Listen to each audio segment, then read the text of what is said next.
For 17 years, Stock Car Steel has been a leading materials supplier to the racing industry. We're proud they're a Motorsports content partner here at Race Chaser Online. The biggest names in NASCAR trust Stock Car Steel for raw materials such as carbon steel, chrome moly, DOM, aluminum, plastics, and much more. You can't build a race car without the basic materials, and Stock Car Steel is the place to get them. Don't forget to also visit Stock Car Steel's sister company, SRI Supplies, for racing and industry. SRI is the place to go for all your shop supply needs. Nuts, bolts, rivets, tapes, adhesives, cutting tools, chemicals, body shop supplies, paint shop supplies, lubricants, and more. A well-stocked race shop is a winning race shop, and the path to winning begins with 3 letters, SRI. For more information, visit stockcarsteel.com or SRI-supplies.com. Check them both out on Facebook or call them toll-free at 1-888-752-7272, 1-888-752-7272. The odds of a young girl being discovered by an industry insider while singing to herself pumping gas? 1 in 300 million. The odds of the daughter of a clergyman from Severn, Maryland spending 11 weeks at number 1 on the U.S. singles charts? 1 in 19 million. The odds of going on to win 6 Grammy Awards? 1 in 1.4 million. The odds of selling over 40 million records? 1 in 800,000.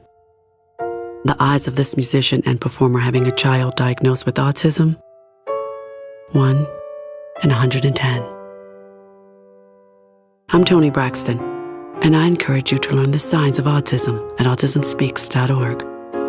Early diagnosis can make a lifetime of difference. Autism Speaks. It's time to listen. Brought to you by Autism Speaks and the Ad Council. I'm Jacob Seelman. And I'm Tom Baker. You're listening to Speed 77 Radio, Powered by Race Chaser Online. We are your home for motorsports.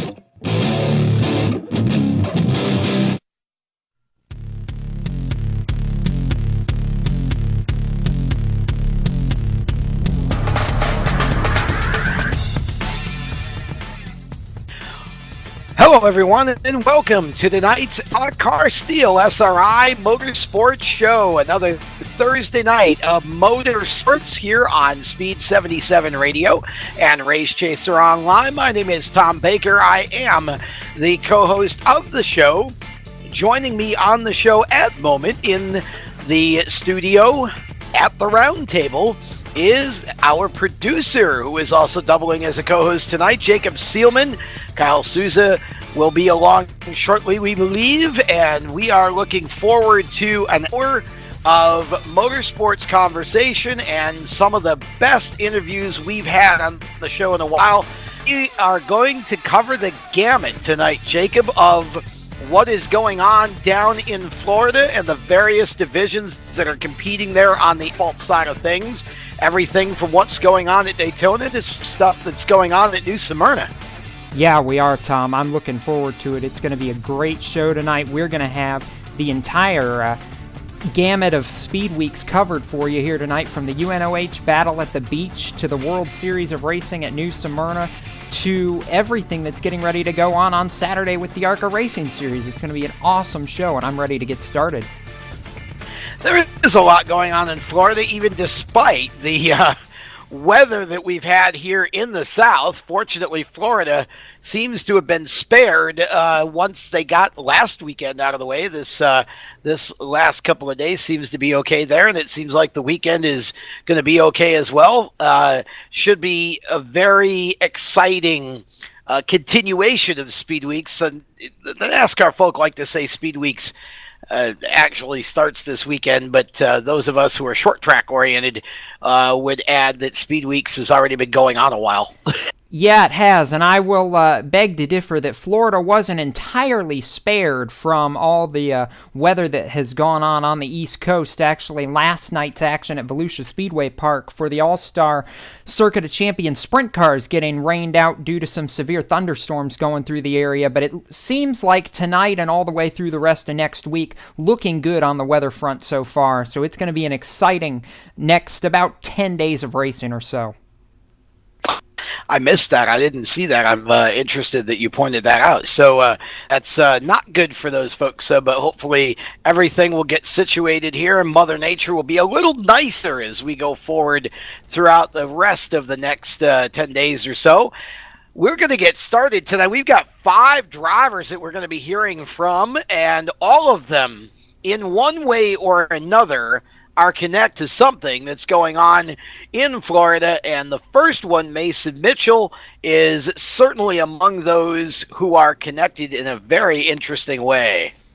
Yeah, Mason going to be running the ARCA Racing Series event on Saturday afternoon. Starts about 4 p.m. Eastern on Fox Sports 1 for the ARCA Racing Series season opener at Daytona. Mason last year competed on the ARCA Tour, finished 6th in points, and ran for 2 different teams. Ran a partial schedule for the Rouleau brothers, the team that Chris Buescher drove to the championship with in 2012, and then finished the season with Sean Corr in the Empire Racing stable, both Ford teams. But this year, he's taken the Blue Ovals, and Mason going to be starting his own team, Mason Mitchell Motorsports, with crew chief Brad Parrott. They're going to contest the full ARCA schedule and hope to turn that operation into a development team. They're looking to ultimately expand into a 2-car operation. But Mason down in Daytona has been fast, been in the top 15 in practice speeds all afternoon today, and looks like they've got a pretty competitive piece for the ARCA race come Saturday afternoon. They'll be qualifying bright and early tomorrow morning. And speaking of qualifying, we're going to qualify a good interview with Mason here that we were able to get a little bit earlier in the week. Let's hear what Mason had to say about his upcoming weekend at Daytona. Mason, first off, thank you for taking some time to sit down and talk with us as you get ready for the opener for the ARCA Racing Series season down in Daytona here in just a couple weeks. Branching out with a new venture this season, you've started your own team, Mason Mitchell Motorsports, for 2014, and you're going to contest your second full season on the ARCA Racing Series. Talk a little bit about how the deal came about for you to run your own team for 2014 and what kind of opportunities you feel like you're going to have this year. Well, first off, thanks for having me on, and it's a great opportunity to explain what we got going on here at Mason Mitchell Motorsports. But, over the off-season, did make the switch for the 2014 season and have everything under my own banner. And at first, there was a lot of stress involved, not to lie, and a lot of work that's put forward to make the program, ran correctly and hopefully successfully. And so far, the few amount of tests that we've had, everything's been really good. But we've been building a lot of cars, had some really good people jump on the program here, led by Brad Parrott, which could be more fortunate to have him be my crew chief for 2014 season. And I'm really excited to see where things go. And we just announced our sponsor last week with Thermal Technology Services out of Clearwater, Florida, and I can't wait to get this 2014 season started in Daytona here. It's certainly coming up quick, Mason, and I know you have really exploded onto the ARCA Racing campaign over the past 2 seasons, made 4 starts in 2012 and didn't finish any worse than top 10. And in 2013, your 21 starts netted you 6th place overall in points. You had a couple of poles, never quite made it to victory lane, but ran for 2 powerhouse teams in the ARCA Racing Series, driving for both the Rouleau brothers and for Empire Racing. Talk a little bit about your 2013 campaign and what you have learned over the course of 2013 that you can apply going forward. Yeah, I couldn't think of a year in my life where I've learned so much about, the racing life and just life in general with all the adverse situations that we were put in last year. And we had a lot of momentum personally. I mean, I did coming from 2012 with those great finishes. I expected a lot going into 2013. We had some decent runs at the beginning of the year and made the transition over to Empire Racing, and those guys provided me with everything that I needed and wanted to have in our cars and prove success, on the racetrack, getting 2 poles, 2 track records, and coming just so close to winning those 2 final races, finishing up runner-up. But it was a good end of the season last year, and I wish I could have made it to victory lane, but we pretty much did everything else but make it to victory lane. So it was definitely a good year, but definitely the goal and everybody's attitude this year is definitely all about winner's circle and competing for the championship. Talk a little bit about your background, because you came up out of the Midwest, ran a lot of pavement late model racing to build your way up to the ARCA Racing Series. But for the fans who may not know, who are listening in tonight, talk a little bit about the background and how your career really got started. Sure, yeah. I started racing about 5 years old on dirt bikes, and my father got me my first little bike and went to a parking lot. And I guess I just fell in love with it and started racing from there, and raced motocross for about 4 years, and then made the transition to little cars called mini cups when I was about 10, because I was always a huge race fan, NASCAR, and my idol, and I always look up to him, is Jeff Gordon, and I started getting into the car racing and did mini cups for a few years there, and we were so successful. We won a lot of races, championships, and we were doing everything on our own there, and moved up to late models and racing late models just out of my garage in my house. And we didn't race a lot all the time, but we tried to hit as many key races as we could, and we struggled a little bit at first, and later on in the late model career we had some pretty good runs, and then we got the opportunity to go make my ARCA starts in 2012, and that's kind of really when my career kind of turned and went and took a good path, I believe, and started getting more notice and notoriety and taken a little bit more serious, and which this is my life, and this is what I've always wanted to do, and it's all about getting the right opportunity and the people you surround yourself with, and now we're here today.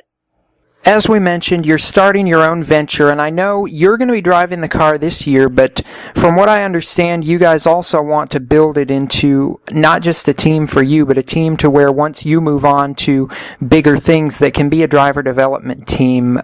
At just 19 years old, what does that put on your shoulders, or how does that change how you look at what you're doing behind the wheel, knowing that you're really, in a way, looking to become a mentor for those who are going to come on after you? Yeah, it's my business, and it's definitely what I want to do with it. I just don't want it to be around for just 1 year, then shut the doors. That's not my goal, and I want to have the opportunity to help young drivers out there, and we want to expand, into a 2-car operation. Hopefully in 2015, I would like to. Hopefully, I get the opportunity to move up into bigger and better things in the NASCAR ranks, and hopefully we can get some drivers on board. We've got a lot of stuff in the works, but I want to make this into a premier development team that can go out there and win races and prove, with the drivers that are selected to drive, and with all the right resources here, that we can give the drivers what they need to move up in their careers. And that's all I want to do, is help people that deserve it. And you mentioned you're also going to be working with a new crew chief in 2014 in veteran Brad Parrott. I know you've been getting ready for the season's opener at Daytona. What's the relationship been like between you and Brad so far as the two of you have started working together? Because for a young driver, that's a veteran voice on top of the pit box, and I'm sure that's a big boost to your confidence and what you feel like you're going to be able to do here in 2014. Yeah, it definitely is. The first day he got here, the atmosphere just totally changed with everybody's attitude in the shop. Everybody was, heads up now and pumped up, and everybody still is, and I'm really excited. And, Brad and I's communication has been really good so far. We've had one test together. It was, clear to the point, and everybody was having fun and got faster together, and that's what it's all about. And then, you get back to the shop and sit down and talk to each other and talk about, of course, about all the racing and everything, but you can have more conversation about, football, other things like that. And that's what it's all about, getting along and creating a good relationship with the leader of the team. And so far, everything's gone really, really good, and I just can't elaborate how excited I am to get this season started. Going to Daytona here for the season opener in the ARCA Racing Series. Last year's Daytona opener for you didn't go near the way you'd hoped, had several problems plague you throughout the course of the afternoon, but you're going back for your second go-round, and I know it offers you a few more tricks of the trade to be able to draw from. What's it going to take for the driver that gets to victory lane on Saturday afternoon at Daytona?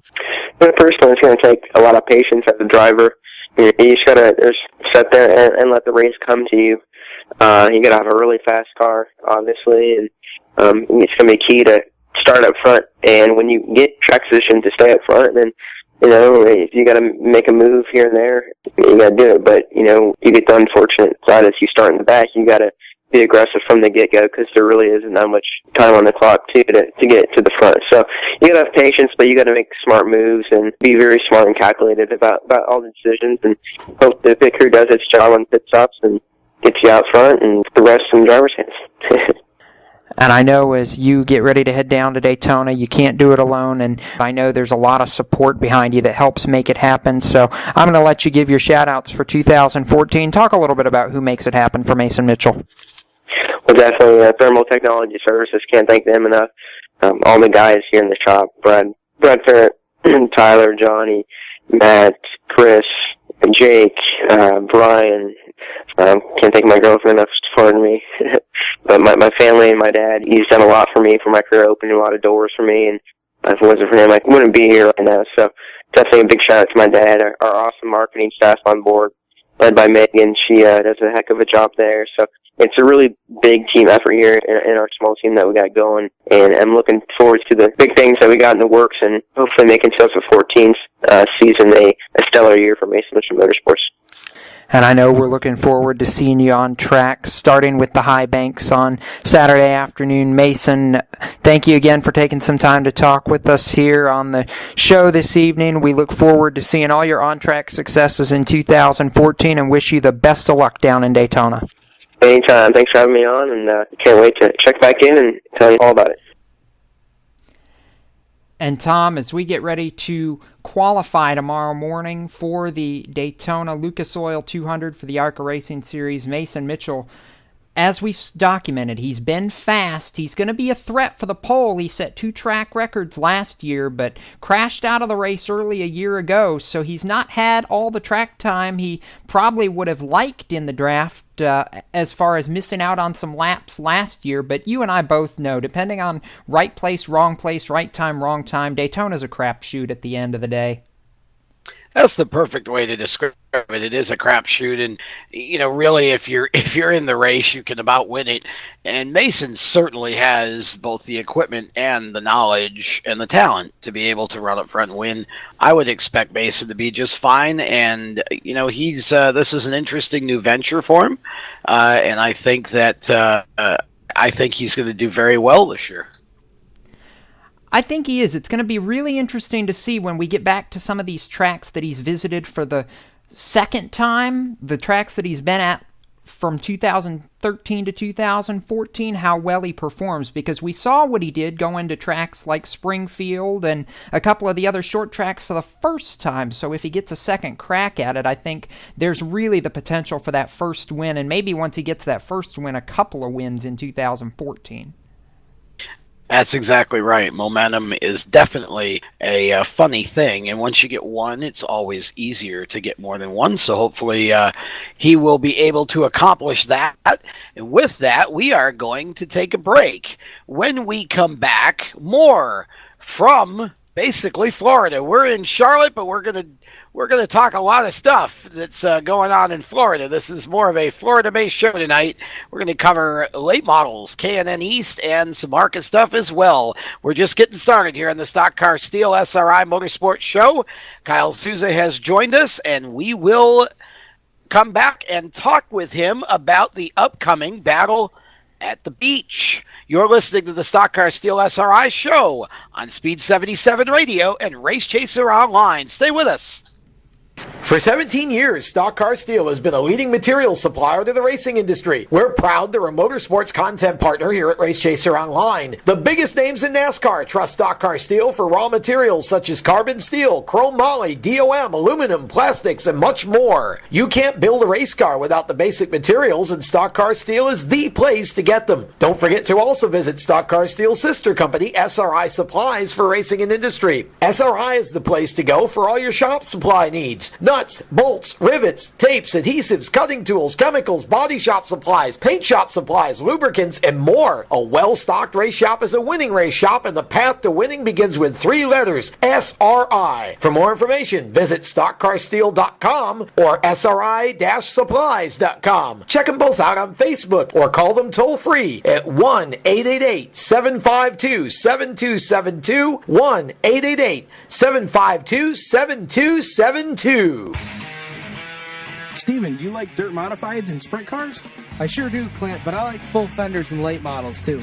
Whoa. What about the super modifieds up at the Steel Palace? You can find all of those and more with driver interviews on the Turn 5 Racing Podcast, released weekly on YouTube.com, Podbean.com, and on iTunes. You can also find us on Facebook and Twitter at Turn 5 Podcast. Turn 5 is a proud partner of Race Chaser Online and Speed 77 Radio. Search Turn 5 Racing Podcast. I'm Jacob Seelman. And I'm Tom Baker. You're listening to Speed 77 Radio, Powered by Race Chaser Online.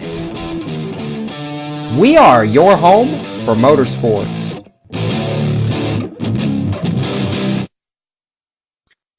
Welcome back to the Stock Car Steel SRI Motorsports Show here on Speed 77 Radio and Race Chaser Online. Tom Baker with you, along with Jacob Seelman and Souza on a Thursday night in Charlotte. Unusually cold and snowy down here, but the good news is the snow has stopped, and I think we are going to be in much better shape forward. The good news is also that the action down in Florida should feed, hopefully, Mother Nature free here over the next 10 days or so, and we are discussing all of the short track action that's happening down there.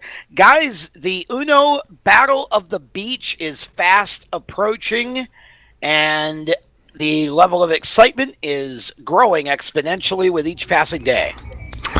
Well, Tom, you know what? It's just right around the corner now. Speed Week's kicking off tomorrow, of course, with the Sprint Unlimited practices, and then this weekend the Unlimited, the ARCA, the Bud Pole qualifying. And we're quickly going to move in to Tuesday night's Battle at the Beach for the NASCAR Wheel and Modified Northern and Southern Tour, as well as the K&N Pro Series. And Tom, from the modified perspective, we've got one heck of a show coming up with over 30 cars slated on the entry list. Who should we be looking for? Who are the 2 or 3 guys, in your opinion, Kyle Souza, that we should be really focusing on in this race? Well, Tom, I'm going to have from 2 eyes. From one, a brand new ride for Doug Colby. The 2012 champion of the NASCAR Wheel and Modified Tour is going to be quick in car number 2, the car that was driven by Todd Zegedy last year. I expect him to be one of the few drivers that is in contention at the finish. Also, myself, Jacob, and you have spoken a lot about Eric Goodale, a gentleman that is very, very fast when it's coming to the Daytona Battle at the Beach. He finished second there last year, and I know Goodale has got much of the same car headed down there to Daytona for this season. Goodale is going to be quick when it comes to the finish, but I'd also watch Kyle Benjamin. Benjamin, car number 7, the car that's won various races of the NASCAR Wheel and Modified Tour, the Pro Stock standout in his first modified start. Watch for Benjamin to be a threat before that one's over Tuesday night, but I think the crowd comes down to Doug Colby, Eric Goodale, and maybe a slide in from Ryan Preece. I'm going to throw one more at you, Kyle, because you've got all the northern guys that we're talking about, but we've not talked a whole lot about some of the Southern Tour guys. And you know, you can't ever count out some of these Southern Tour guys. Yeah, we're not seeing George Brunhusel. Yeah, we're not seeing Andy Seiss. Some of the regulars from the Southern Tour, but the Myers brothers, Burt and Jason, always going to be factors, especially on these bull ring racetracks. Burt Myers, not afraid to get aggressive, and Burt ran remarkably well in last year's Battle at the Beach for a long period of time. A couple of the cautions at the end of the race last year didn't fall his way, but I'd look out for the Myers brothers at least to carry the banner for the South. And Jacob, you spoke about more of the bullring type of track, and those Myers brothers are used to possibly running at a track like the Bowman Gray Stadium where there's a lot of beating and bang, and I think that's what we're going to see Tuesday night. We're going to be sending cars home this year, which is interesting. 26 will start the 150 lapper. We're at 31 right now on the entry list that's been revamped a little bit since earlier in the week. That means 5 to 6 cars, and pending a few other entries or that could come or drop in the next couple of days heading into the Battle at the Beach, could make a difference. But I think the same crowd of 6 to 7, maybe 8 cars are going to be the ones that compete for the victory at the end, and it might be a race of survival, Tom. The short track at Daytona, a little bit of changes from last year. I know, Tom, you were one that didn't really like how the setup was put together last year, causing a lot of caution flags. I do hope that they've changed out a little bit to not only create better racing, but a little bit more under the green flag than a lot of those caution laps that we saw last year.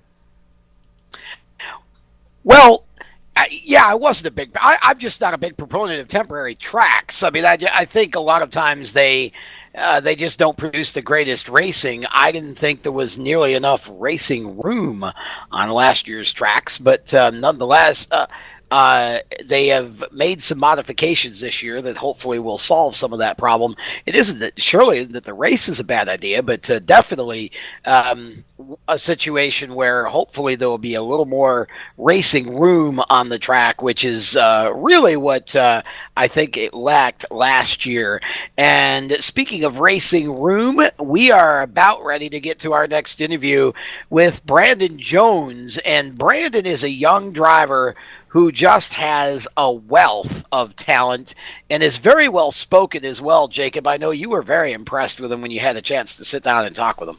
Yeah, I was. And Brandon, another one of these guys that's going to be running the UNOH Battle at the Beach come Tuesday night, albeit on the K&M Pro Series East side of things. Brandon ran a partial schedule of races last year for Turner Scott Motorsports in the East Series. Only ran 7 to keep his rookie eligibility for 2014, but going to contest all 16 races on the schedule this year. One of 5 Turner Scott Motorsports drivers that's going to be making the 16-race jaunt this season. Brandon, out of Atlanta, Georgia. We've seen a lot of strong guys come from Atlanta, most notably from that area, the Dawsonville area, specifically Chase Elliott. But Brandon has come up under the mentorship of Cale Gale over the last couple years, got hooked in with the Turner Scott boys over there and just has really taken off ever since Steve Turner got a hold of him. Had some top 5 and top 10 runs last year in the K&M Pro Series car. Had some strong late model runs, but just couldn't quite find that little bit extra to get to victory lane last year. He said, though,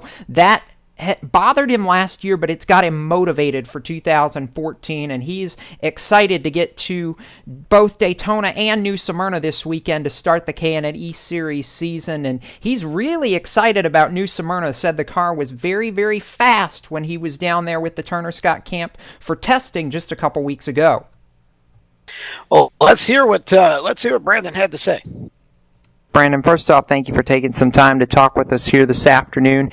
You're getting ready to head down to Florida for the Florida Swing to start off the 2014 K&N East season, racing at both New Smyrna Speedway and at Daytona for the UNOH Battle at the Beach. Talk a little bit about your outlook on the start of this 2014 season, because you got a taste of it last year running a handful of races with TSM in the East Series a year ago. Yeah, definitely. Thanks for having me on as well. Really looking forward to starting the season off. We've tested a few weeks back at New Smyrna. Went really good. We were right there with everybody, and I think a lot of the competition is going to be actually in the Turner Scott Motorsports garage for the K&N Series this year. There's a lot of great drivers as well for other teams, but I think it's going to be really hard just to beat those guys, so that's part of our main focus there. Definitely have a lot more confidence than last year, but every year, obviously, is going to be a little bit more of a learning experience every time, so looking forward to learning a little bit and taking it to Daytona. Talk a little bit about the competition within the Turner Scott organization for this year. As you said, you're going to have some great teammates to duke it out with, very possibly for the championship before it's all said and done. But what's it been like working with some of the other guys in the stable, Cameron Haley, Ben Rhodes? Ben, I know you worked with last year several times. You guys raced side by side during your partial schedules a year ago. Yeah, me and Ben talked a lot, and been getting to know a few of the newer guys that have hopped on board this year. Like everybody that's on the team, and I think I can learn a lot from them, and hopefully they can learn a little bit from me, too. I know a lot of crew chiefs have stayed, people that worked on Dylan Kwasniewski and all his success in the K&N Series, so I'm looking forward to having a little bit of knowledge from that as well. talk a little bit about your 2013 season, because you ran a myriad of late model races in addition to your select starts in the K&N East Series a year ago. Had kind of an up and down season, never quite got to victory lane, but had some very strong runs over the course of the year between the UARA Series and the PASS Series in addition. Talk a little bit about your 2013 campaign and whether or not it lived up to your expectations. Well, I mean, last year, it's kind of like we've been painting a picture for a few years, and everything, I think, is starting to finally, come together. Everything's just a new step forward, and that was a new car for me, the K&N car was. The late model was pretty tough, too, honestly. A lot of competition in that, but I think I learned a lot of racing experience from that, able to apply it to this year as well. Definitely a learning curve last year, for sure. You got your racing start back about 2010 and had some very, very respected voices to lean on as you got your racing start between Cale and Bubba Gale. Talk a little bit about your start in motorsports and just the first couple years learning from Cale and from that whole family as you really got your start with the two of them, more or less. Yeah, for sure. Every year Cale has been a part of my program, and so I hate for this year. It's going to be a little weird not having him on board somehow with me this year, but he's going to be with his dad, helping him do the shock business they have. That'll be really good for him, I think. But I've learned a lot from him and his dad, and actually first started driving a super truck for him every Wednesday after school and just ran, laps at Lanier Speedway in Atlanta, Georgia, so pretty cool to have that with Cale and his dad. His dad's extremely legend in short track racing and heck of a shot guy. So I think I learned a lot just by doing that, having them for a few years as well.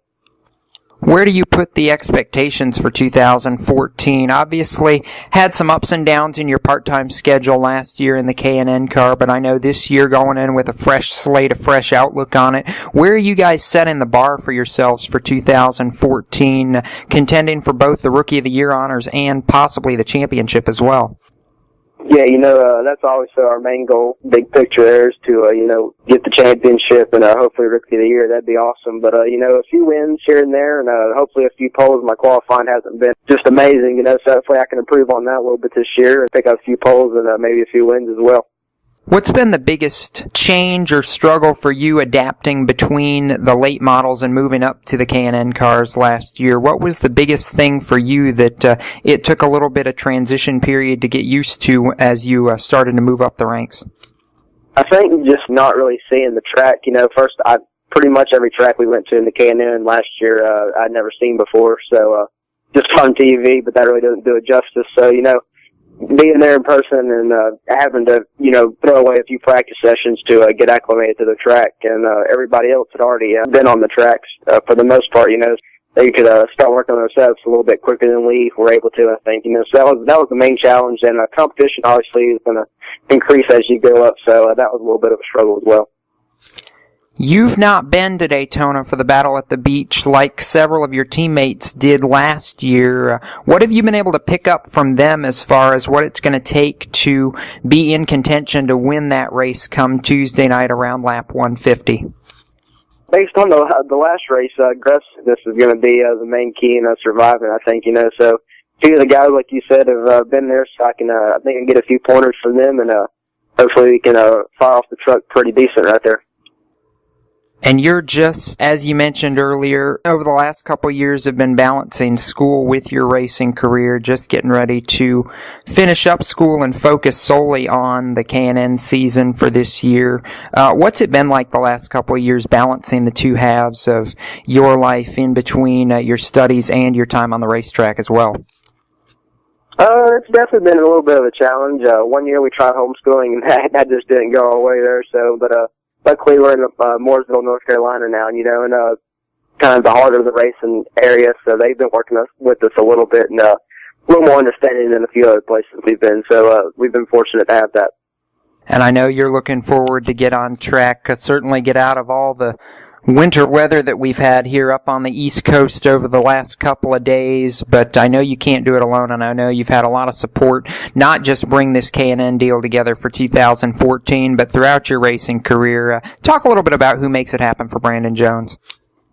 Yeah, most definitely. This year in K&N, I think we have Wolfpack on board. A few races, so looking forward to doing that with those guys, and hopefully a few races with X-Side and maybe with Ream a little bit, So looking forward to all that. And again, I think everybody at Turner Scott Motorsports as well, everybody at the shop, to make it happen for us. So yeah, I think those guys the most. And I know everybody's looking forward to see you on track full-time for 2014. Brandon, we wish you all the best as you travel down to get ready to start the 2014 season this Sunday afternoon at New Smyrna Speedway for the 150 laps there. We wish you the best of luck during Speed Weeks and look forward to talking to you throughout the season as the K&N Pro Series rolls on. Awesome, man. Thank you. Thanks for having me on the show again. I really had a lot of fun. And Tom, I'll tell you right now, we were just talking about the UNOH battle at the beach, and if looking at this is any indication, and looking at all the teams that have been fast in winter testing is in any indication, the cars you're going to have to beat are going to be those 5 cars from the Turner Scott Motorsports stable, Brandon Jones being one of them. That team has had their stuff together, it seems like, ever since they first hit the track for testing at New Smyrna. They've got the defending Battle at the Beach champion, Cameron Haley, joining them, who we'll hear from in just a few moments. They've got guys returning for their second seasons in Ben Rhodes and Brandon Jones, and they've got Scott Heckert as well as Kaz Gralla joining them for 2014. It's a lot of talent under one roof, and we know it's proven equipment. Dylan Kwasniewski won the championship last year in Turner Scott equipment on the K&N Pro Series East side, so I have a feeling it may just be a Team Turner Scott squabble for the checkered flag when this K&N East race gets around lap 150. Well, it will be interesting to just see how much squabbling the team is willing to do to win the race. It could be really interesting to see how much squabbling anybody is willing to do in this year if we base it upon the excitement that we had at the end of most of the races there last year. But I definitely think that Turner Scott has their act together, and certainly 5 very talented young racers, all of whom would have the ability to run up front and contend for the win here. And so I see no reason why all of them shouldn't be in the mix when this race goes green on Tuesday, and certainly, at New Smyrna as well. With that, we're going to take our second caution flag of the evening. When we come back, more discussion and 3 more interviews still to go on the program here tonight. We are going to hear from a driver who is running 2 divisions and a couple of drivers each running 1. Still much more to come here on the Stock Car Steel SRI Motorsports Show. You are listening to the show on Speed 77 Radio and Race Chaser Online. Stay with us. We've got more coming up right after this. Packers, Vikings, Red State, Blue State. We come from different places. Uptown, Downtown. We come to different conclusions. half empty, Half full. But no matter how different we are, we're all connected, and we can all make a difference. That's why United Way brings people, expertise, and resources together to improve the education, income, and health of our communities, the building blocks for a better life. When we live united, our efforts, magnified by others, add up to real change. Children succeed in school, families gain financial stability, the health of our neighbors improves, and suddenly, so do our communities. But real change won't happen without you. Live united. So let's look beyond our differences. Live united. One by one, let's make a difference. Let's reach out a hand to one and influence the condition of all. Live united. Give, advocate, volunteer. Live United. Sign up today at liveunited.org. Brought to you by United Way and the Ad Council. I'm Jacob Seelman. And I'm Tom Baker. You're listening to Speed 77 Radio, Powered by Race Chaser Online. We are your home for motorsports.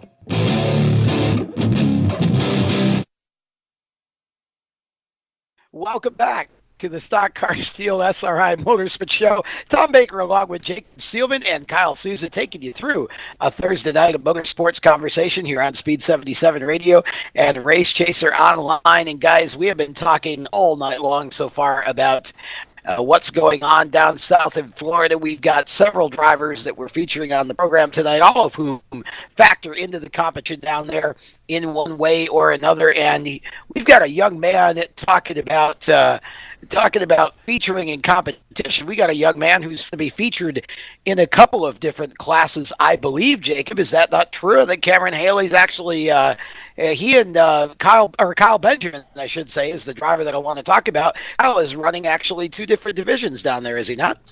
Actually, you were right the first time, Tom. Both Cameron Haley and Kyle Benjamin running 2 divisions. They're both going to be running late models during the New Smyrna World Series of Asphalt Racing. Cameron going to be running the late model in the K&M Pro Series East feature over at Daytona.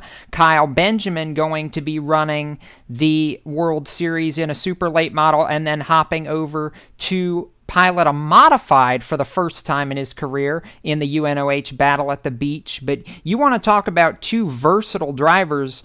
There's no 2 more versatile drivers, in my opinion, competing in this year's Battle at the Beach than are Cameron Haley and Kyle Benjamin. And I want to talk about Cameron Haley first, because Cameron joined the NASCAR Next program last year along with 12 other drivers and really excelled on the K&M Pro Series West side. Notched 7 poles over the course of the year, grabbed a win at All-American Speedway in Roseville, California, and finished second by just 6 points to Derek Thorne, the eventual champion on the K&M Pro Series West side. Cameron moving over to the East Series this season to take over the ride formerly piloted by Dylan Kwasniewski.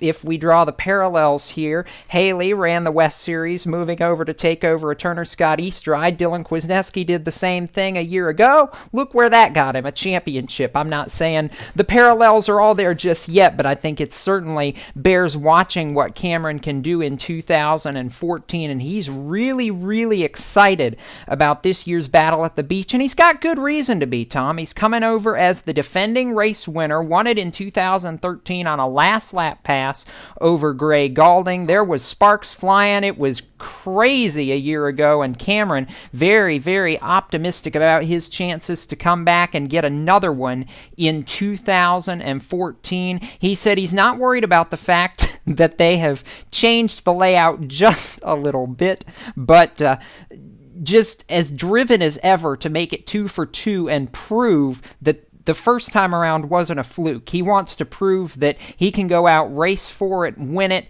He did that a year ago, but there was a little bit of bumping involved, let's admit. Well, it was a contact sport last year, wasn't it? Yeah, Cameron definitely has got the ability, and again, the parallel to Dylan Kwasniewski is certainly valid, and I think the potential for the same result could also be valid. Cameron is certainly a young man with a lot of ability behind the wheel and a very marketable off the track as well. I think Cameron has definitely got the total package, and you know, he's going to be fun to watch this season, not just in this weekend of racing, but also in the balance of the season as well. Let's roll the tape and listen to what Cameron had to say. Jacob Seelman for Speed 77 Radio and RaceChaserOnline.com sitting down for a special featured interview with 2013 UNOH Battle at the Beach champion and 2014 K&M Pro Series East driver for Turner Scott Motorsports, Cameron Haley. Cameron, first off, thank you for taking some time to talk with us this afternoon. And as you're gearing up for Speed Weeks, just as the rest of us are, you go back to Daytona this year with the moniker of defending winner attached for the UNOH Battle at the Beach. I know that's got to be a good feeling for you. Talk a little bit about your expectations for Daytona this year and kind of the feeling around the camp as you guys gear up to go back this year. Well, you know, it's a really good feeling to be the defending winner of the race itself. It gives me a lot of confidence going into that race that I know how to win there and I can win there. And I know NASCAR has made a couple changes to the layout of the track itself, but just the confidence from winning last year is huge. Going into a new team this year with Turner Scott Motorsports is always a challenge going to a brand new team for the first race of the year, but we've really connected in preseason testing, and I think we're going to be as strong as ever right off the bat here. Looking back at your 2013 season, you had a lot of success with the Gene Price Motorsports camp out in the west side for 2013, scored a myriad of poles across the season and grabbed a win along the way as well. Talk about your 2013 season on the West Coast, because I know in a lot of ways it definitely lived up to the expectations that you had set for it. Yeah, it was a really good year for us for sure. Gene Price really gave me a piece of equipment that I could work with and win races with, and we had a really strong car all year. I think every single race we had a chance to win the race, and just had a couple mechanical failures. We had a couple incidents with other drivers, and just made it so we missed that championship by 6 points at the end of the year. But overall, I had a great season, and it just gives me that confidence that we talked about earlier to go into the first race of the season here and get a win. You're gearing up not just for the doubleheader that starts the K&N Pro Series season at New Smyrna and at Daytona, but you're also gearing up. You're going to be down around New Smyrna for the World Series of Racing as well. Is it any challenge for you going into a week like Speed Weeks where you've got so much going on? Is it tough for you guys at all that are running multiple races over the course of the week to balance everything that goes on? It is tough to balance everything for sure, but I look at it more the fact that we're running 9 nights in a row of racing. I mean, that's almost half a season of racing in the first month of the season starting. So I look at it more in terms of that and the experience I'm going to have, and kind of brush that dust off with the late model before we get in the K&N car, and then just kind of sharpen my skills before the season even starts.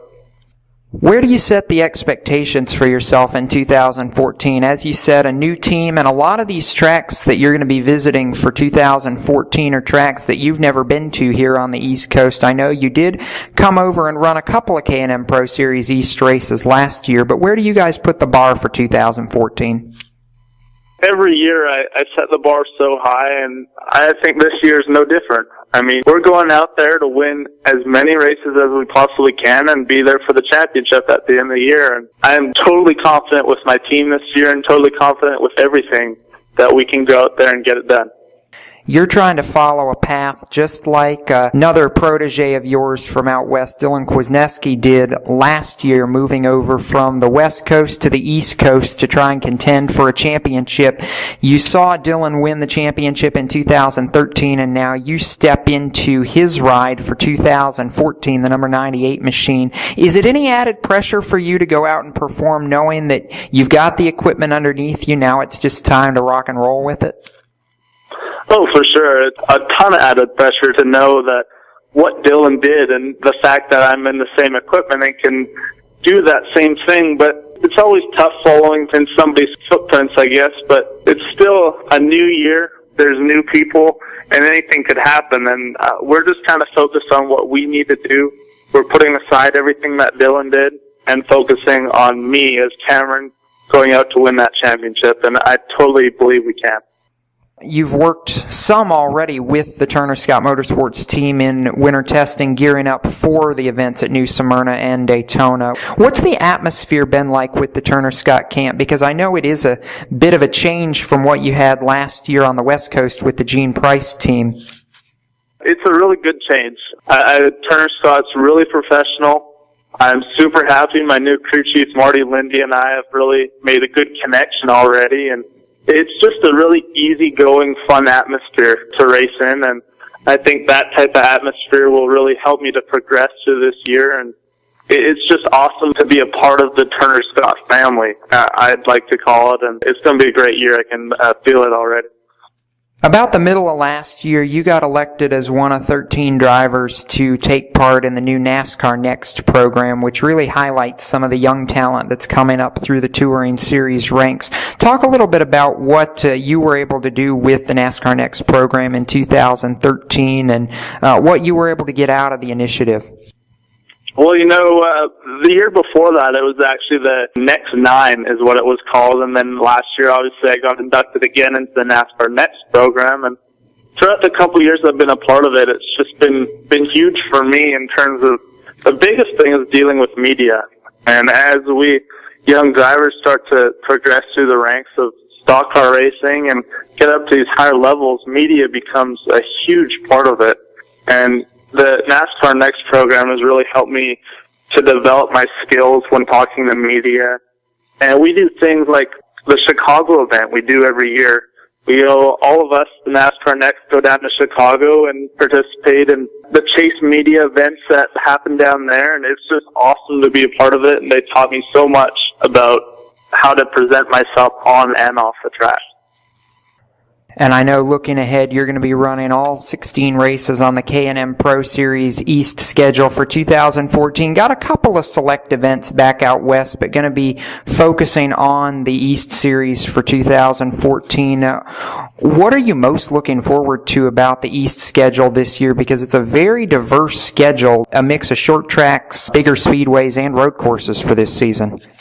Yeah, for sure. And I think the biggest thing I'm looking forward to, and when the schedule first got released, Watkins Glen really stood out for me as a big target to go win that race. And out west, we do a ton of road course racing, and I think that really gives me an advantage coming from the west and the east over these east drivers, which haven't had a ton of road course experience.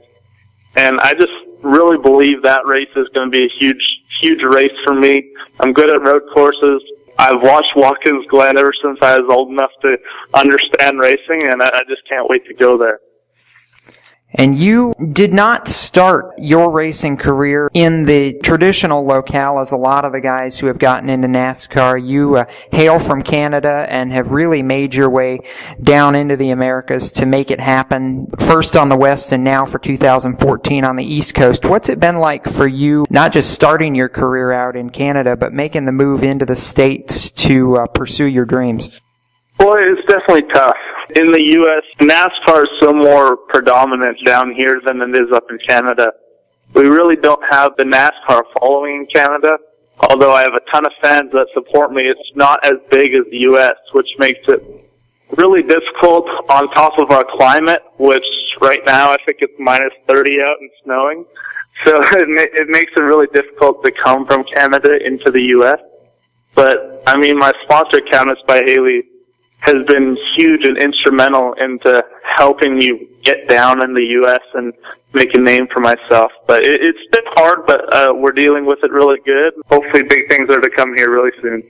And I know if last year's any indication, big things are already starting. I know you couldn't do it alone, and I know you've got a lot of supporters behind you helping to make it happen like you alluded to. So I'm going to step back and let you give some shout-outs as you get set to start your season this coming weekend at New Smyrna. Talk a little bit about who makes it happen for Cameron Haley. Well, you know, first and foremost, my dad. He's been a huge supporter, and, I mean, he's the guy who has done everything for me to get to this point. My family, all my fans, they've been huge to push me to get to this point. And like I said earlier, I mean, Canvas by Haley has stood behind me ever since day one and believed in me to go farther and farther, and they've helped me. And I just can't thank everybody enough for everything they've done, NASCAR. I cannot wait for the season to start. I'm sitting here at school trying to get work done, but I leave in 3 days for New Smyrna, and I can't even think until I get there. A lot of enthusiasm, a lot of excitement. I have to chuckle because you alluded to it. I do want to ask, what's it been like for you over the last couple of years balancing your school schedule with your racing schedule? Because I know it's certainly an art to try and balance the two sides of your life. It is for sure, and it's really fun, actually. Sometimes it gets really tough when we want to do preseason testing and I have exams to write and stuff like that, but, I mean, it's just another day in the life. NASCAR has been my goal ever since I was old enough to walk, and I would do anything to get there, but, I mean, my parents are always looking at me and saying, well, school comes first, so it's tough, but I think I'm doing really well with it, and I have one course left this last semester before I finish school, so it's going to end real soon, and I think I've done really well with it. And I know looking forward to 2014, that's going to be a big weight off your shoulders and allow you to focus forward as the season goes on. Cameron, we appreciate you taking some time talking with us again here and wish you all the best as 2014 gets started. as you alluded, it's come up quick. New Smyrna going to get the season rolling, and we wish you all the best as you get on track for 2014, and looking forward to getting back with you as the season goes on, hopefully to talk about a lot of success along the way. No, for sure. Thank you very much for having me on, and I look forward to coming back on and sharing how my season's going with you guys. And Tom, Cameron Haley, just, again, as you said, well-spoken, extremely excited, gonna be in the mix unless something bizarre happens come lap 150. We know he knows how to win at Daytona.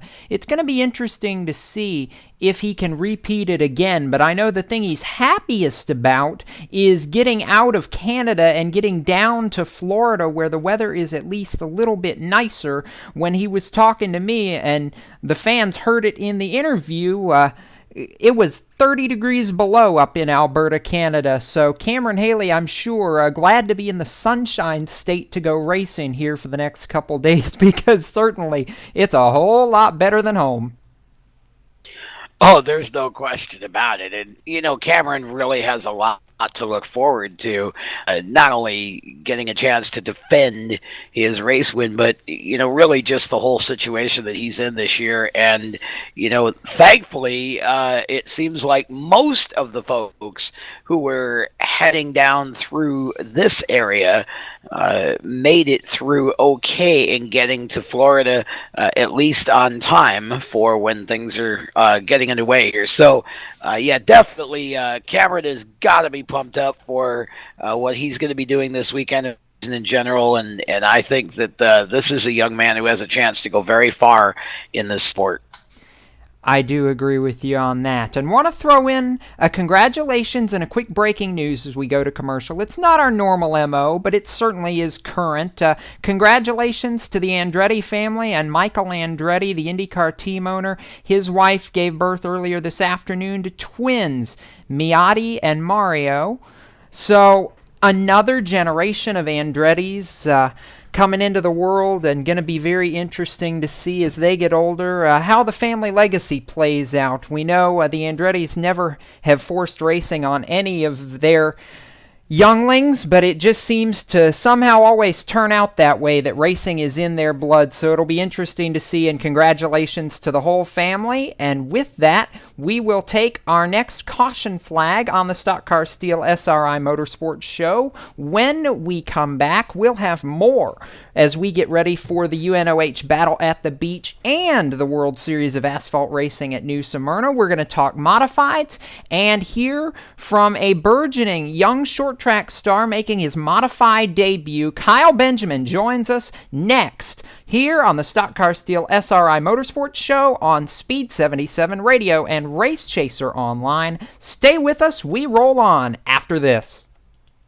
For 17 years, Stock Car Steel has been a leading materials supplier to the racing industry. We're proud they're a motorsports content partner here at Race Chaser Online. The biggest names in NASCAR trust Stock Car Steel for raw materials such as carbon steel, chrome moly, DOM, aluminum, plastics, and much more. You can't build a race car without the basic materials, and Stock Car Steel is the place to get them. Don't forget to also visit Stock Car Steel's sister company, SRI Supplies, for racing and industry. SRI is the place to go for all your shop supply needs. Nuts, bolts, rivets, tapes, adhesives, cutting tools, chemicals, body shop supplies, paint shop supplies, lubricants, and more. A well-stocked race shop is a winning race shop, and the path to winning begins with 3 letters, SRI. For more information, visit stockcarsteel.com or SRI-supplies.com. Check them both out on Facebook or call them toll-free at 1-888-752-7272, 1-888-752-7272. Did you know that most teens who drink alcohol get it from people they know? Usually their friends or family members. But regardless of where they get it, alcohol puts teens at risk for injury, to themselves and to others. You can help make it a safe summer for the teens you know. Don't serve them alcohol. It's unsafe, it's illegal, and it's irresponsible. Find out more at don'tserveteens.gov. That's don'tserveteens.gov. A message from the Federal Trade Commission and this station. I'm Jacob Seelman. And I'm Tom Baker. You're listening to Speed 77 Radio, powered by Race Chaser Online. We are your home for motorsports. Welcome back to the Stock Car Steel SRI Motorsports Show on Speed 77 Radio and Race Chaser Online. Jacob Seelman, Kyle Souza, and Tom Baker around the table here tonight as we talk motorsports news from the late model, modified, and regional touring series worlds. And Tom, our next guest is one you and I have been keeping a very watchful eye on over the past 18 months or so because he's been nothing short of outstanding on the short tracks, and that's young Kyle Benjamin, who's going to be making his modified debut this weekend at the UNOH Battle at the Beach, driving the number 7 NY for Bono Mannion, Gary Putnam, and that whole operation. We've watched that car go to victory lane before with Ryan Newman behind the wheel, but I'm interested to hear both yours and Kyle's thoughts on this because Kyle Benjamin, we know he's good on the short tracks, but he's never been in a modified before, and I'll be very intrigued to see how his first foray into it this weekend shakes out. Well, I think he'll do all right. I mean, it's quite an adjust from the full-size stock car that he's been driving for a while. It certainly is going to be a little different beast. You know, it's going to handle differently, different driving that's required in order to be fast with it. But I see no reason, judging from what I've seen of Kyle, not just, here recently, but throughout his career growing up as a driver in the sport, I see no reason why he shouldn't be competitive. And I think this is the race for him to make his debut in because, it's definitely a situation where he's going to have all the equipment that he needs up front. Tom, and I think you hit that one nail on the coffin. The last statement you made there, the equipment is going to be there for Kyle Benjamin. His first career start behind the wheel of a modified. It's going to be a little difficult, I think, at first to get behind the wheel of a modified, the more open wheel style car from the full body fender machine he's used to running. But after some practice laps around that Battle at the Beach track, he's not only going to be at a new track for him, it's a new track for everybody in the field, basically, with the changes that are going to come from last year. I think Kyle's going to be strong. He's going to adapt well to that modified, I think adapt pretty quickly, and could be a threat before it's all said and done Tuesday night down there in Daytona. And oh, by the way, gentlemen, let's not forget about this, but in 2012, Kyle Benjamin was also the World Series of Asphalt Racing champion at New Smyrna, and Benjamin going to be racing in his super late model as well at New Smyrna over the course of the week as well. Completely agree, Jacob. That car is going to be quick. He's going to be down there at New Smyrna as well this coming week. So watch out for Kyle Benjamin, not only at the Battle of the Beach, but of course at the World Series of Speedway Racing. New Smyrna always puts on a great show each and every season down there. And it's one of those things where once you leave Daytona, you can head across the town, head to New Smyrna, and enjoy yourself for the second straight night of racing, which is going to start tomorrow night and continue all through Speed Weeks in Daytona. It should definitely be an interesting couple of days of racing here between the Smyrna race and the race, the Battle of the Beach, guys. I mean, these divisions are going to have their hands full. Obviously, different tracks, and different situations for the drivers as well. Yeah, it's going to be very interesting to see what happens here, Tom. And I got a chance to catch up with Kyle, and he's very excited about his modified debut. Let's go ahead and hear what Kyle had to say as he talks his debut at the UNOH Battle at the Beach.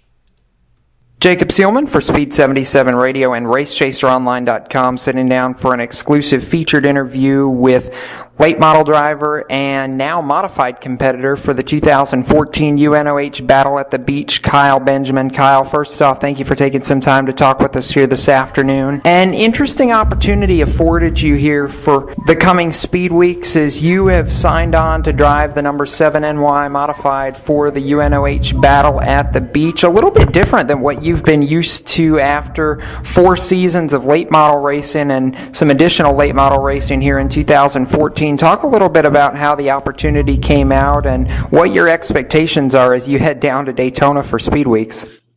It's going to be a pretty long week. I'm really excited to get back into late model. Looking forward to those races, and I also, like you talked about, get the opportunity to drive a modified, which came out. We were just sitting around and kind of got hooked up with Bono, and he gave me a really nice opportunity to get in the modified for the Battle of the Beach. I'm really excited about that. I don't think it's going to be too different from the late model, but I am a little nervous because I haven't been in a modified before, so I'm really excited about that, and I'm looking forward to Tuesday. Looking at your last couple seasons, you have torn up the late model ranks pretty much wherever you've gone. This is going to be your 5th season driving some form of a late model. You've been impressive just about everywhere you've gone. Won the Rattler 250, been strong at the Snowball Derby and the Snowflake 100. Pretty much all over the country, if you've sat in a late model, you've had a shot to win it. Talk a little bit about your time in the late models over the last couple years, and particularly your 2013 season, because you had a lot of success. Won the Rattler, won the Pete Orr Memorial at New Smyrna, won the Blizzard at Five Flags Speedway. Talk a little bit about 2013 and whether it lived up to your expectations. We've had really good seasons running late models. Last year was especially good. We had Michael Masters, our crew chief. He's done a really good job. We found stuff out last year, really improved on everything we've done. So this year, I expect us to keep improving, and I think that we should have a really good season this year too. Stepped up into the ARCA Racing Series as well for 2013 and had some immediate success, immediate speed. Had a couple mechanical failures derail your efforts early on, but came back to pick up 2 really big wins on the short tracks in the ARCA Series. What was the biggest change for you adapting to the ARCA cars? It's not really too big of a change other than the weight, which you really can't overdrive getting off in the corner, and that's something you have to teach yourself, and also the power. I've got 800 and super late models have about 600, so you got to adapt to that. But it's really not too big of a deal. I mean, after a few races, you get used to it. But it was a really fun deal, and those 2 wins I got, it was really exciting because, like you said, we had some problems in the early going, but we pulled it together at the end, and it was a really big deal for me. How big was it for you to finally break through and get that win at Madison to start that run that you had at the end of the year after all the mechanical troubles and everything you'd had in the ARCA car? One of the races I think back to really for you was Toledo, when you had one of the fastest cars started on the pole and then had the electrical issue part of the way through the race. But how big was that Madison win for your confidence? It was a really big win for me. I figured we would get one at one point of the year because I had such a good crew behind me. They gave me good cars every week. Like you said, even the weeks when we had the issues, we still had one of the best cars, or if the best car at the track. So it was just really good for all to come together and not have any problems and be able to finish a race. Kevin Reed does a really good job setting up the cars, and Billy, he's got top-notch race cars. I was glad to get to drive them. You're rolling off your 2014 season with Speed Weeks at New Smyrna Speedway, running the super late model for 6 nights of racing, and then you've got the Rattler coming up in March. But what's the rest of 2014 shaping up to look like for Kyle Benjamin? Where can fans expect to see you on track throughout the year? I know we're racing the Rattler. We're going to do the Winchester 400 and a bunch of other races. We're not exactly sure yet, but we're going to play it by ear. Looking at some of the bigger super late model races, you got the World Crown, the Winchester 400, all races that you've been very strong at and just not quite broken through at some of the crown jewel events. What do you think it's going to take for you in 2014 to come back and check some of those big dates off? It takes a lot of luck, too. You got to make it to the end. You got to have a good car. Everything really has to come together. We've been really strong at some of the racetracks, and others we have to work on. But all together, we just need the luck to be there and our race cars to be under us. I think we're going to have that this year. I'm really excited. In addition to everything you've done on track, off track, obviously, you're in high school maintaining a school schedule on top of your duties behind the wheel. Is it tough to balance for you at all, your schoolwork, in addition to being behind the wheel as often as you are? Well, it used to be tough. I'm homeschooled now because I used to miss like 30 days a year, so it used to be pretty difficult to do that. But now that I'm homeschooled, I'm able to run a lot more races, and it's a win-win for everybody. And Kyle, I know certainly you're looking forward to a lot of big opportunities for 2014, not just behind the wheel of the late model, but with ARCA and everything moving forward as well for you. You're getting close to the age range of being able to make the jump into the NASCAR Touring Series and beyond. Where does the ultimate goal look for you? Are you looking to move up for 2015? What's a little bit of looking ahead look like for you?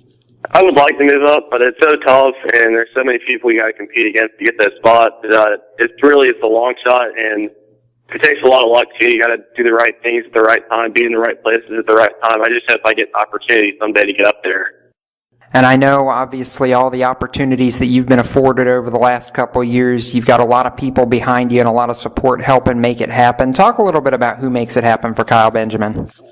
My dad's a big part of this. So is my grandpa. He funds it. We don't have any sponsors. So I'm really glad that he helps out. Michael Masters, who's our crew chief, he does a really good job. And then we got Jamie Altop, Joey Bishop, and everybody that helps turn the wrenches on the car. So really thankful for everyone behind me. And I know there's a lot of people who have had eyes on you who say you are one of the next big things, and I know you've been fun to watch over the last couple of years on the racetrack, Kyle. Appreciate you taking some time to talk with us this afternoon. Wish you all the best, not just for Speed Weeks and the super late model races, but going forward for your entire 2014 season, and we look forward to seeing you on track at Speed Weeks, at the Battle at the Beach, and for the rest of the year. Thank you, and thanks for having me on. Kyle, I know you and I are going to be watching very intently how Kyle Benjamin adapts to the modified on Tuesday, but talking about modifieds, we've got a little bit more action getting ready to get underway. Practice for the World Series of Asphalt Racing at New Smyrna Speedway taking place earlier today, and I know you've got some of the news and notes from the first day of the World Series. Well, the World Series of Speedway Racing kicking off this evening with the practice sessions. If you're not able to be down there at New Smyrna and you're looking for the coverage, we're going to be having some coverage as well. I'll be headed down there on Wednesday to start covering the action not only at New Smyrna but at Daytona as well. If you're looking for a quality help out, NASCAR Home Tracks has got a great setup going on down there from New Smyrna Speedway to help you out. But as things were going down there tonight, we spoke earlier about Andy Seiss not competing at the Battle at the Beach. Well, he's competing over at New Smyrna, and he's atop the speed charts this evening for the modified tour-tight portion that's getting set to get into action starting the 14th, which is tomorrow night on Valentine's night. Second fastest was Jimmy Zacharias in car number 71. Zacharias out of Long Island, New York. Tom, I know you were a little bit surprised with that. Jimmy doing a solid job down there in his first night of practice at New Smyrna, preparing for the World Series of Speedway Racing. Yeah, Jimmy's from the southern tier of New York State and really a really good racer, but just surprising to see him second in the on the speed chart. So with so much competition down there in New Smyrna, it's good to see, surprising in a good way to see him up there. And I was just sitting here thinking that Andy Seiss's decision to concentrate on what he's doing in New Smyrna is looking pretty good right about now.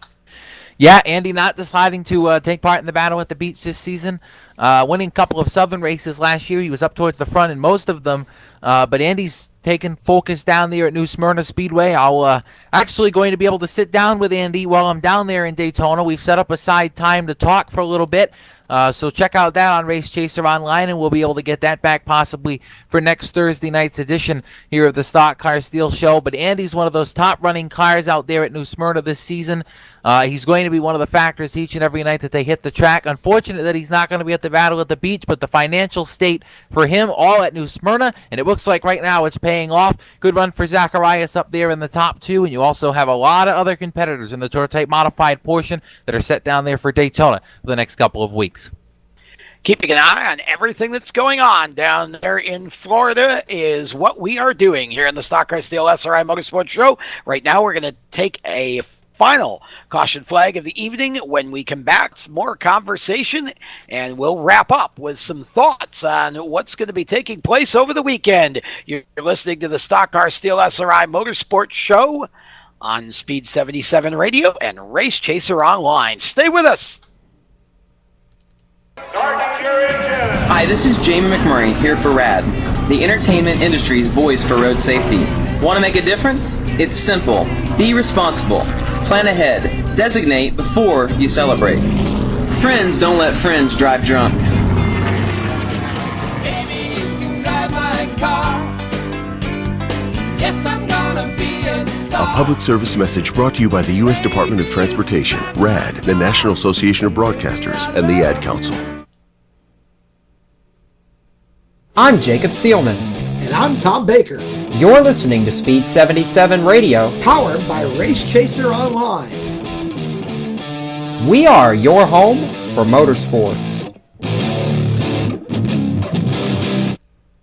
Welcome back to the Stock Car Steel SRI Motorsports Show on Speed 77 Radio and Race Chaser Online. Jacob Seelman, Tom Baker, and Kyle Souza around the table as we get ready to wrap up tonight's edition of the show, basically taking our white flag lap here, the final segment. And Tom, our final guest here this evening in the quintet of short track racers that we've had on the show is a driver who's going to be competing in pro and super late models at the World Series of Stock Car Racing this weekend at New Smyrna and into next week. Going to be racing in, about a total of 16 races between the pro class and the super class over the course of the World Series, and that's Spencer Davis. Spencer, another young driver out of Georgia who is looking to march his way up the ranks, and we most recently heard his name just about a month's time ago at Speedfest at Watermelon Capital Speedway in Georgia.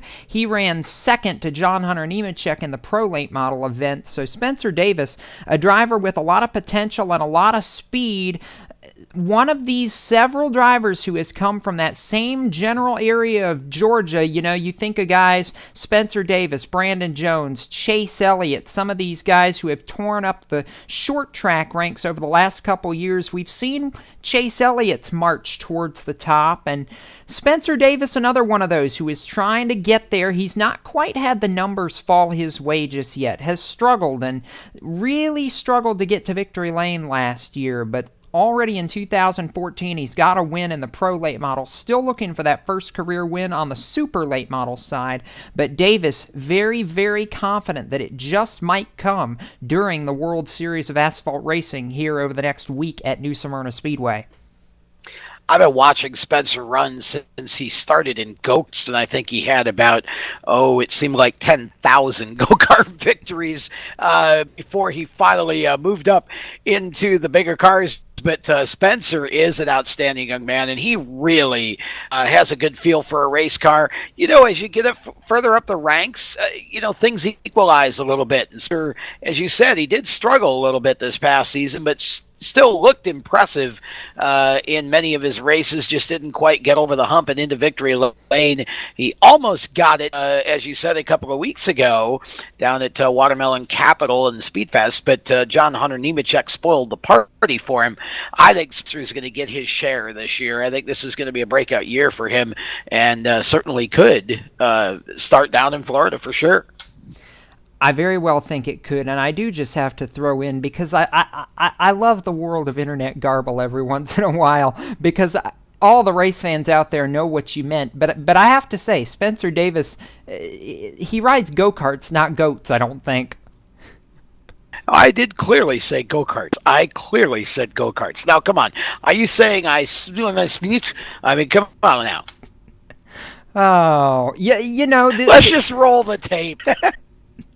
Spencer, first off, thank you for taking some time to talk with us this afternoon. And you've already gotten started on a 2014 campaign that's going to be very packed here during the spring. Talk a little bit about your 2014 season. You've already run 5 races this year and highlighted that by a win at New Smyrna Speedway last month. Talk a little bit about the direction you feel like you're going in 2014, because you've already started with some positive momentum. Oh, yeah, it's definitely going better than the start of 2013. We started off the year with a 4th place. We came back next weekend to New Smyrna, and the first race we finished second in the super race, and the second race in the pro car we had a win. So, third start, first win of the year. We went to Speedfest down there at Cordell, and we finished a strong second in the pro car after coming from 13th, and then the super race, we just had some mechanical failures on the pace lap to keep us from starting the race, but I thought we would have finished good in the super race too, but so far this year's been real good. You're getting ready here to head back to New Smyrna for the World Series of Asphalt Racing, going to be competing in both the Pro Late Model and the Super Late Model. What kind of a challenge is it for you to be going back and forth between the two cars that consistently over the course of 7-8 days and running 15-16 races in that time period? It's a little challenging as far as the horsepower and, braking distance and stuff goes, but it doesn't take but a lap or two to get back adjusted to the car. Something I've learned to adapt to real quick. Basically, my whole late model career, I've been racing, more than one type of late model. This whole 3 years we've been racing pros and supers together, I think. But, at first it was hard, but it's gotten definitely a lot easier as we go. Talk a little bit about your background, because you're up and coming, trying to make your name known in the asphalt world. For the fans at home who may be listening who don't know, talk a little bit about your background and how you got your start in the pavement late model world. I started out racing go-karts at the age of 6. Won tons of championships, tons of races, national championships everywhere, all over the United States. We moved up to pro truck, captured a lot of wins in that, got a couple balls, but mainly wins. My first race was the pro late model portion of the World Crown, and we got spun on lap 1, but came back to finish inside the top 10 from way back in the field. We just been racing almost every weekend since we first started late model racing, just to gain that experience and get to know how to race different tracks all around the country. Learn to adapt quicker to how the car changes and stuff. And definitely, all my first has been real big. My first super late model race was actually the All-American 400 2 years ago, and we finished 10th after the rainout happened. But just kind of a little bit about me, about how we started. Looking at 2013, you managed to grab 3 pro late model wins, one in Texas, one in Nashville, and then one at the Southern National Motorsports Park in North Carolina. This year you've gotten a pro late model win. As far as confidence goes, is there any lack of confidence on the super side going into 2014 that you guys can get to victory lane? I haven't gotten my first super win yet, and, with confidence is real high. We've been super, super close every time this year when we've had a shot, up there to win it. It's just, we came up a little bit short. We've had a bunch of seconds, third, fourth, and fifth. Good example, I guess, would be Southern National. We were racing our Dodge in the super class. We were running fourth, just riding around, and about lap 50, I lost my brakes and I had to run the last 100 laps with no brakes. We still finished fourth, and actually at one point, when the caution came out, my brakes pulled out enough so I could get some back. I actually about cleared, the soon-to-be race winner, Daniel Hemrick, for the lead. We just came up that little bit short, came up with a 4th place finish, but morale definitely is high, though. I know the crew we have, that we can get wins, and the equipment we have, is capable of winning. It's just getting that little extra bit, to push you over the edge to get that first one. And I know for 2014, you're still working on finalizing your schedule, but we've seen you bounce all over. You've run past late model races. We saw you run a couple Southern Super Series events last year. We've seen you pretty much all over the Southeast in the late model ranks over the last couple of years. Beyond the Rattler, what's 2014 shaping up to look like for Spencer Davis? Where can fans expect to see you on the racetrack? We're going to start off racing the past series that they're starting to race at Greenville Pickens. And we're also going to race the Southern Super Series. There's some big conflict. Something happened in one of those series, and, we're not in contention to win the points this year, which is our main goal is to win the points championship.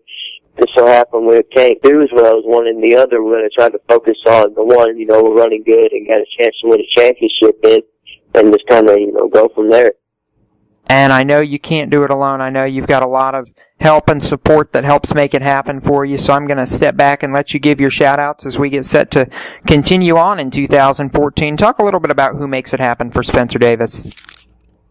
First off, I'd like to thank my sponsors, Brood, Heating and Air, Overnight Wraps, and also like to thank Core Race Products, Davis Filter Equipment. I'd like to thank my crew chief, Mickey Kane, my dad, Scott Davis, my tire guy, Jason Price, and my uncle, Timmy Davis. There's only 4 of us, but, let's try to keep a small group. It kind of helps out a lot because we all know what's going on. Looking at 2014, you guys are going to be looking to continue the role you've started on, Spencer. Thank you for taking some time to talk with us again. We look forward to seeing you on track as 2014 continues and wish you the best of luck as you head down to New Smyrna for the World Series here. Oh, yeah. Thanks for having me on, man. And Tom, Spencer Davis going to have a myriad of chances to go to victory lane, and I just went and counted 120 races in total that Spencer Davis will be entering in this year's World Series of Asphalt Racing at New Smyrna, because it was just announced that he will also be piloting the number 79 Hillbilly Racing Tour Modified during the World Series. That car not being driven by Davis at the Battle at the Beach, but it will be running at the World Series in addition, and Davis going to be behind the wheel of that machine. So you want to talk about a lot of opportunities to get the win monkey off his back, and it's going to be coming. Davis got 3 Pro Late Model wins a year ago, but he's going to have a bunch of chances to do it this year. Well, he certainly will, and boy, that's a revelation right there, and what a break for young Spencer Davis getting his. I think that'll be his first opportunity in a modified, as far as I know. So that's going to be really interesting to watch. Yeah, it will be. And Kyle, I know you and I have watched the number 79 Hillbilly Modified go through a myriad of driver changes. So you've got a young short track talent, not unlike Kyle Benjamin, getting in a tour-type modified for the first time. What do you think Davis's chances are at this year's World Series? Well, it's funny, Jacob. When we were mentioning the New Smyrna World Series of Speedway Racing practice results, I wasn't paying attention to many other than the top 2. And now if I take a look at the speed chart, Spencer Davis is 4th on the speed chart down there at New Smyrna tonight. As practice sessions wind up, he's going to wind up 4th on the speed chart for this evening's event. So looks like he's going pretty well for his first set in a modified. Hopefully he'll be able to continue that over the next couple of weeks. You mentioned Hillbilly Racing, Dave Brigatti having that number 79 at the Battle at the Beach. They're going to be strong for running part-time at least this season, but I would expect Davis to be at the front in everything he gets in this weekend, try and get those monkeys off his back, and he's off to a good start in the modified right now, P4 on the speed chart. And so with that news announcement, we will wrap things up here on the Stock Car Steel SRI Motorsports Show for tonight. A bit of an elongated show, overtime if you will, but definitely enjoyed bringing the show to all of you. And never know what you're going to get when you tune in on a Thursday night here. We do like to have fun for sure on the Stock Car Steel SRI Motorsports Report. Until next Thursday, for Jacob Seelman and Kyle Souza, I am Tom Baker, inviting you to check out StockCarSteel.com and SRI-Supplies.com for all of your racing needs. Of course, for all of the news of the day in motorsports, your first choice for short track news and driver interviews on the web is Speed 77 Radio, powered by RaceChaserOnline.com. You can also join Jacob and myself, along with our cast of characters, on Monday night at 7 p.m. right here on Speed 77 Radio for the Motorsports Madness Show, an hour of news and lively conversation from all around the motorsports world. And you can bet we will have the latest from New Smyrna and all of the action at Speed Weeks, and we will also continue to preview the upcoming Uno Battle of the Beach as well. So until Monday night, for Jacob and for Kyle Souza, I'm Tom Baker. Thanks for joining us. Be safe out there if you're in a bad weather area. God bless, and let's go racing. Good night, everyone.